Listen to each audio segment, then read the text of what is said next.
ಇವತ್ತು ಯಾವ ಟೆಂಪಲ್ ಹೋಗ್ತಾ ಇದ್ದೀವಿ ಗೊತ್ತಾ? ಶ್ರೀ ಆದಿಶಕ್ತಿ ಮಳೆಯಮ್ಮ ದೇವಾಲಯ. ಇದು ಚನ್ನರಾಯಪಟ್ಟಣ ಹತ್ರ ಬರುತ್ತೆ. ಅಡ್ರೆಸ್ಸು ಈ ವಿಡಿಯೋ ಕೊನೆಯಲ್ಲಿ ತೋರಿಸ್ಕೊಡ್ತೀನಿ. ಇಲ್ಲಿ ಈ ದೇವಸ್ಥಾನದ ವಿಶೇಷತೆ ಏನು ಬರುತ್ತೆ ಗೊತ್ತಾ?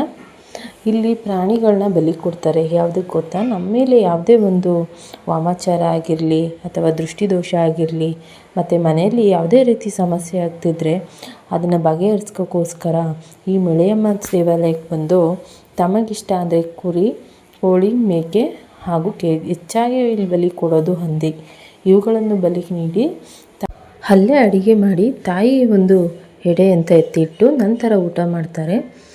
ನಾವು ಹಾಗೆ ಒಂದು ದೇವಸ್ಥಾನಕ್ಕೆ ಹೋಗ್ತಾ ಪೂಜೆ ಸಾಮಗ್ರಿಗಳನ್ನ ತಗೊಂಡು ಹಾಗೆ ಪೂಜೆ ಮಾಡಿಸ್ಕೊಂಡು ನಮಗೆ ಅಂದರೆ ಯಾವುದೇ ರೀತಿ ಏನು ಪ್ರಾಬ್ಲಮ್ ಇರಲಿಲ್ಲ. ಮಗುವಿಗೆ 1 ವರ್ಷ ಕಂಪ್ಲೀಟ್ ಆಗಿದ್ದರಿಂದ ಅವನ ಹೆಸರಲ್ಲಿ ಪೂಜೆ ಮಾಡಿಸ್ತಿದ್ದೋ.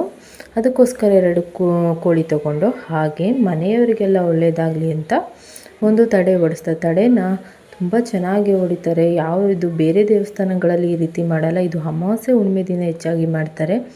ಯಾವುದೇ ರೀತಿಯ ದೃಷ್ಟಿದೋಷ ಇದ್ದರೂ ಕೂಡ ಇಲ್ಲಿ ಬಗೆಹರಿಯುತ್ತೆ. ನೋಡಿ, ಆಲ್ರೆಡಿ ಎಷ್ಟೊಂದು ಜನ ಬಂದು ತಮಗಿಷ್ಟಾದ ಪ್ರಾಣಿನ ದೇವಿಗೆ ಅರ್ಪಿಸ್ತಿದ್ದಾರೆ. ಹಾಗೆ ಇನ್ನೊಂದು ವಿಶೇಷತೆ ಏನಂದರೆ ದೇವಿ ಮುಂದೆ ಹೂವಿನ ಬೇಡಿಕೊಂಡು ಕೂತ್ಕೊಳ್ತಾರೆ. ನಮ್ಮ ಮನಸ್ಸಲ್ಲಿರುವಂಥ ಆಸೆ ಈಡೇರುತ್ತೆ ಅಂದರೆ ತಾಯಿ ಹೂವು ನೀಡ್ತಾಳೆ. ಹಾಗೆ ದೃಷ್ಟಿ